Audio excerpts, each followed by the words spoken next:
এবছর ভালোবাসা দিবস ও পহেলা ফাল্গুনে আনন্দ উৎসবে মেতে উঠলেন বৃদ্ধাশ্রম ও গুচ্ছ গ্রামের সুবিধাবঞ্চিত বাসিন্দারা।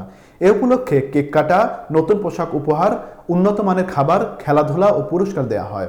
নড়াইল সদরের গোপীকান্তপুর এলাকায় বেলা শেষে বৃদ্ধাশ্রমে এবং পাশের গুচ্ছ গ্রামের সুবিধাবঞ্চিত বাসিন্দাদের নিয়ে এ মিলন মেলার আয়োজন করে স্বেচ্ছাসেবী সংগঠন স্বপ্নের খোঁজে ফাউন্ডেশনের সদস্যরা।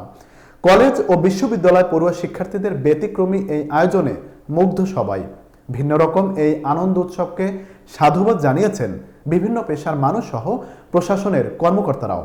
নড়াইল প্রতিনিধি মোহাম্মদ রাসেল হোসেনের রিপোর্ট। রং বেরঙের বেগুন দিয়ে সাজানো হয়েছে নড়াইল সদরের গোপীকান্তপুর এলাকায় বেলা শেষে বৃদ্ধাশ্রম। ভালোবাসা দিবস ও পহেলা ফাল্গুন উপলক্ষে এই আনন্দ উৎসব। বিশেষ এই দিনে আনন্দ উৎসবে মেতেছেন বৃদ্ধাশ্রমের বয়োবৃদ্ধরা। এছাড়া পাশের গুচ্ছগ্রামের সুবিধাবঞ্চিত বিভিন্ন বয়সের নারী পুরুষ। সুবিধাবঞ্চিত এইসব মানুষকে নিয়ে মিলন মেলার আয়োজন করে স্বেচ্ছাসেবী সংগঠন স্বপ্নের খোঁজে ফাউন্ডেশন। এই উপলক্ষে কেক কাটা, নতুন পোশাক উপহার, উন্নত মানের খাবার, খেলাধুলা ও পুরস্কার দেওয়া হয়। এই আয়োজনে মুগ্ধ সবাই। আমরা প্রতি বছরই ভালোবাসা দিবসে ছিন্নমূল শিশুদের নিয়ে আমাদের ভালোবাসা দিবস টা পালন করতাম। এরপর এইবার প্রতি বছর নেয় এই বছর আমরা এই বাবা মার সাথে আমরা এই ভালোবাসা দিবস পালন করছি।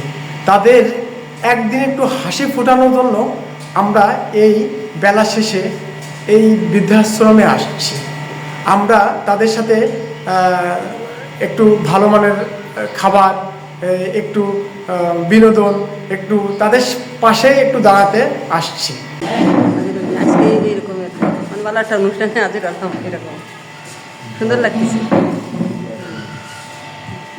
ছেলেরা আমাদের জন্য যে আয়োজন করছে ইনশাল্লাহ যথেষ্ট ভালো লাগছে এবং আমাকে নতুন পোশাক দিয়েছে, তাতে খুব খুশি লাগতেছে। তাই এই স্বপ্নের আয়োজনে যে আজকে সত্যি পয়লা ফাল্গুন, সেই সাথে সাথে ভালোবাসা দিবস, এর ভিতরে কেক কাটা, ভাগাভাগি, একের সাথে গরিবের সাথে, বন্ধুর সাথে, সবার সাথে এই যে মিলনটা, এই মিলনটা আমরা খুব আনন্দ উপভোগ করছি।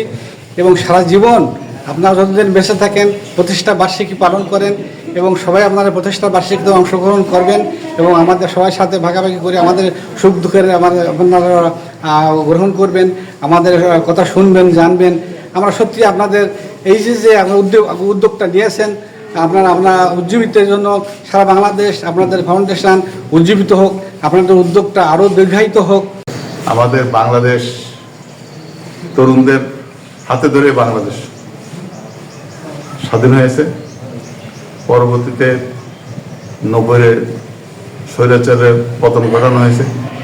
পরবর্তীতে সর্বশেষ স্বৈরাচার, সেটাও তরুণদের অংশগ্রহণে এবং তাদের প্রতিবাদে এটা হয়েছে। এই সময় তরুণদের সমাজে যে কাজ, বিশ্ব ভালোবাসা দিবসে অনেকে আগে দেখেছি যে এই শুধু নিজেরা বা ফুল রাস্তায় ফুল দিয়াদি করে, তাছাড়া তরুণদের যে অন্য কাজও আছে সেটা আজকের এই অনুষ্ঠানের মাধ্যমে এটা বোঝা যাচ্ছে। তারা এখানে আসছে, উদ্দেশ্য করে আসছে যে এই সমাজে যারা অবহেলিত, বিশেষ করে যারা বৃদ্ধা আছে, যাদের কেউ নাই, তারা এখানে বসবাস করে, তাদের সাথে আজকে তারা তাদের এই আনন্দকে ভাগাভাগি করবে, কেক কাটবে, তাদেরকে নতুন পোশাক অলরেডি দিয়েছে। স্বেচ্ছাসেবী সংগঠন স্বপ্নের খোঁজে ফাউন্ডেশন 2017 সালে প্রতিষ্ঠার পর থেকেই বিশ্ব ভালোবাসা দিবসে এ ধরনের ব্যতিক্রমী আয়োজন করে আসছে। সুবিধাবঞ্চিত ও বেদে সম্প্রদায়ের শিশুদের নিয়ে কাজ করছে সংগঠনটি। তাদের আয়োজনে মুগ্ধ অনুষ্ঠানের প্রধান অতিথি নড়াইল সদর উপজেলা নির্বাহী কর্মকর্তা সহ অতিথিরা। স্বপ্নের খোঁজে ফাউন্ডেশনের সাথে যারা যুক্ত রয়েছেন বা এই প্রতিষ্ঠানের সাথে উনি বা ওনার মতো যারা যুক্ত রয়েছেন, তাদের এই বিষয়টাতে মনে হয় ভাবনার অনেক সুযোগ তৈরি হয়েছে। তো আমরা এই জায়গাগুলোতে যদি কাজ না করি তাহলে আলটিমেটলি যেটা হবে যে আমরা সমাজের দেখা গেল যে 3 ভাগের 2 ভাগ ভালো আছে, 1 ভাগ পচে গেছে। এখন একটা পচা আপেলের সাথে 3টা ভালো আপেল রাখলে সেই ভালো আপেল পচে যাওয়ার সম্ভাবনা কিন্তু অনেক বেশি তৈরি হয়।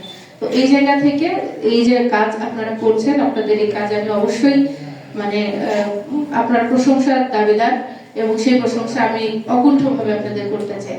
এই কাজটা আপনারা অব্যাহত রাখবেন।